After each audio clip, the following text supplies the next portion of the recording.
Maintenant. Merci, Monsieur le Président. D'entrée de jeu, laissez-moi vous expliquer les raisons qui font que j'ai demandé ce débat d'ajournement.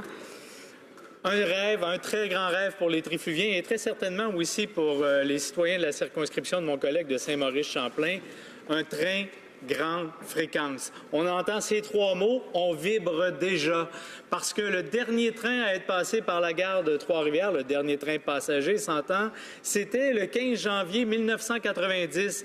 Et là, il y a dans l'air ce projet de Via Rail d'un train grande fréquence passager sur des voies dédiées passant sur la rive nord du fleuve Saint-Laurent. Et tout le monde attend avec impatience des données importantes.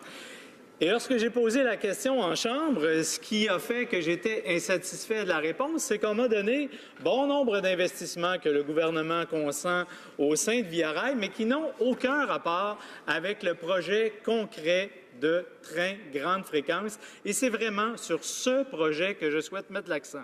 En fait, le seul chiffre qu'on m'a donné, c'est celui d'une étude, parce qu'on étudie la faisabilité de participer au montage financier de ce projet de Via Rail. Et sur cette même question, le 21 novembre 2015, le ministre des Transports a indiqué dans une entrevue avec la presse qu'il examine de près le projet de train à grande fréquence sur des voies dédiées de Via Rail. Le 9 septembre 2016, soit 10 mois plus tard, il a déclaré devant le Club du rail canadien qu'il continue d'étudier le projet de Via Rail. Le 21 octobre 2016, j'ai posé une question en Chambre. Et vous me répondez que le gouvernement poursuit son étude, évidemment.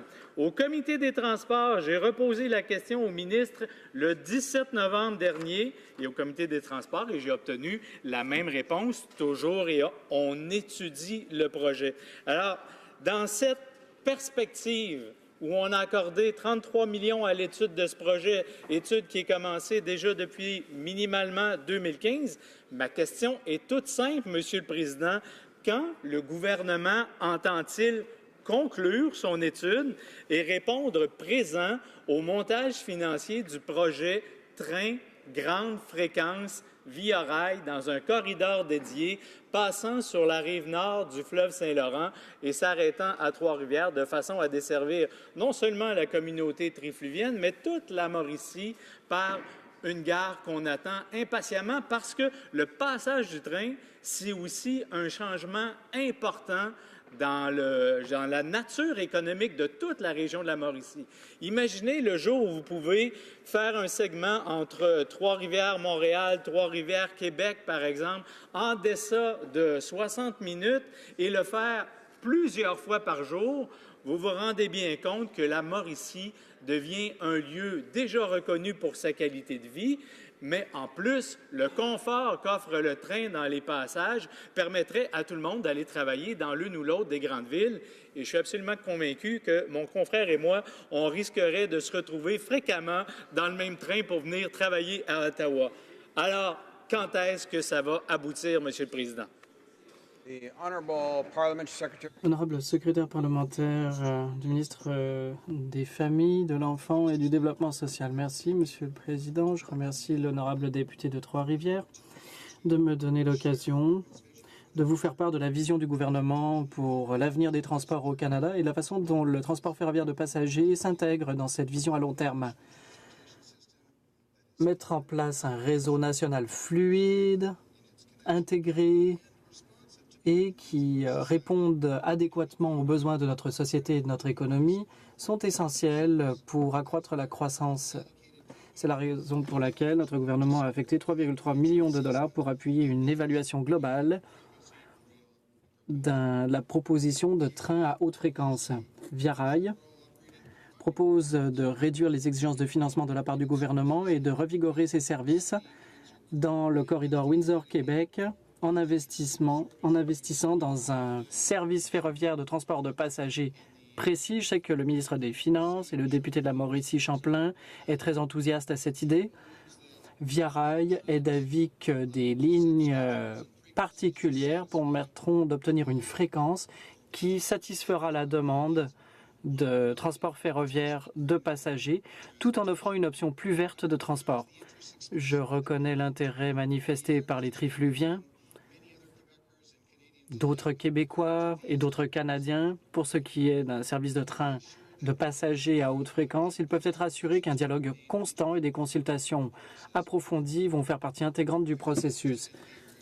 La proposition de Via Rail nous intéresse énormément parce qu'elle s'aligne avec la vision d'avenir du gouvernement pour l'avenir des transports.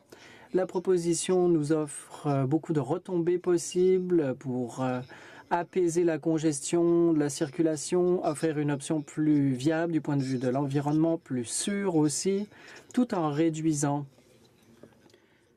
l'empreinte des transports.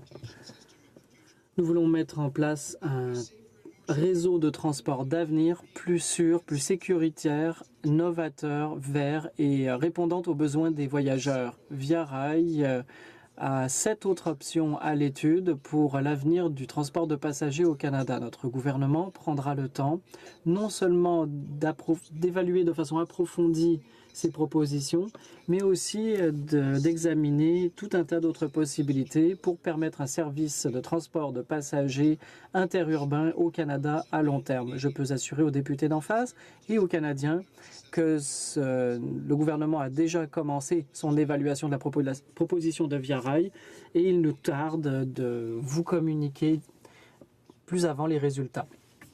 La députée de Trois-Rivières. Merci, Monsieur le Président.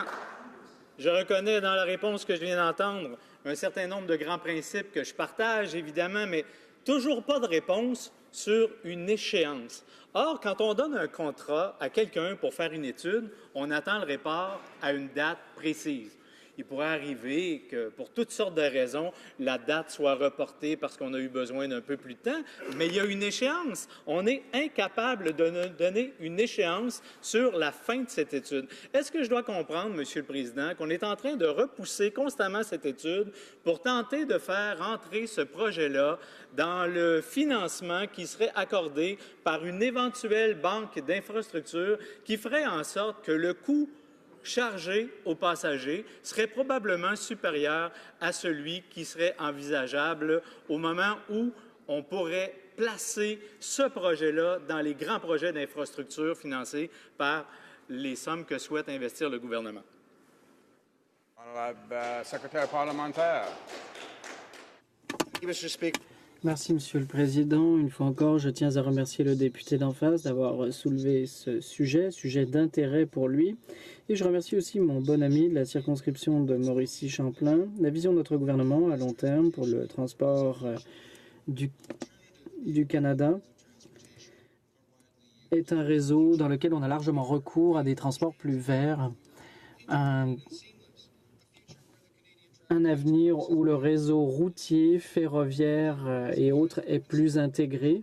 La proposition de Via Rail offre des retombées prometteuses qui nous permettraient d'atteindre ces objectifs. Nous travaillerons donc d'arrache-pied pour promouvoir la meilleure approche possible pour promouvoir le transport de passagers par voie ferroviaire pour que cela s'intègre dans le cadre de notre vision à long terme. Merci, Monsieur le Président.